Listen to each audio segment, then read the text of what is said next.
Good morning, everyone. This is Neha Pruthi, and I am your English educator. Today, we'll start a new poem that is The Solitary Reaper. The Solitary Reaper is written by William Wordsworth. This is a beautiful poem, and the poet portrays that there is a lone single girl who is cutting and gathering the crops in the field. And while doing her work, she is singing a song. Though the poet is not able to understand the language in which she is singing, nor he is able to understand the theme of the song, but still the music, the tune of the song, it haunts him for a longer period of time. It occupies his heart, right? Now we'll start stanza while. Behold her, single in the field, yon solitary highland lass, reaping and singing by herself, stop here or gently pass. So here it says, the poet says that look there, she is single in the field, she is a beautiful highland girl, highland area girl. She is cutting the crops and she is singing by herself. She is doing two activities at one time. Firstly, she is cutting the crops and secondly, she is singing, right? And then he requests the passerbys that either to stop here or just gently pass, because he does not want the song to stop. He does not want that the girl should be disturbed and she should stop singing somehow.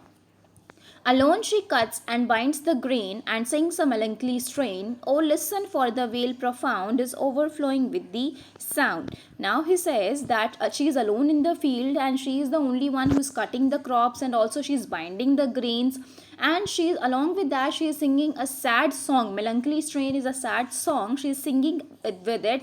Her voice is so touching that it seems to be a sad song, because I told you the poet is unable to understand the language in which she is singing. Then he says to the deep valley that the valley is very much overflowed with the sweet sound of this solitary reaper, right? Then he compares the sound of this solitary reaper with that of a nightingale and a cuckoo bird, and in these two stanzas the same is done. No nightingale did ever chaunt more welcome notes to weary bands of travellers in some shady haunt among Arabian sands. He says that no nightingale have ever sung such beautiful song, which was a welcome song to the tired travellers who have come amongst the Arabian sand. And there is no such sweet voice which is even the nightingale could not come in equivalence with the sweetness of the sound which this solitary reaper is singing in, right? A voice so thrilling never was heard in springtime from the cuckoo bird, breaking the silence of the sea among the farthest Hebrides. He says that the silence of the sea in the 500 islands of Scotland, the silence was broken by this voice. It is so thrilling voice that it is not even heard from some cuckoo bird in the spring season, right? Firstly, he has compared the sound of the solitary reaper with nightingale and then with the cuckoo bird. Okay. Then in next, the poet says, will no one tell me what she sings? Perhaps the plaintive numbers flow for old unhappy far off things and battles long ago. So now he only guesses here, and he says that is there nobody in the valley who would tell me that what is she singing about? It might be, then he just perhaps from here he just fantasizes that the song might be a sad number. Plaintive number means it might be a sad song for old and unhappy far off battles which were fought in our history. Might be she is singing about those patriotic sad songs. Or is it some more humble lay, familiar matter of today, some natural sorrow, loss or pain that has been and maybe again?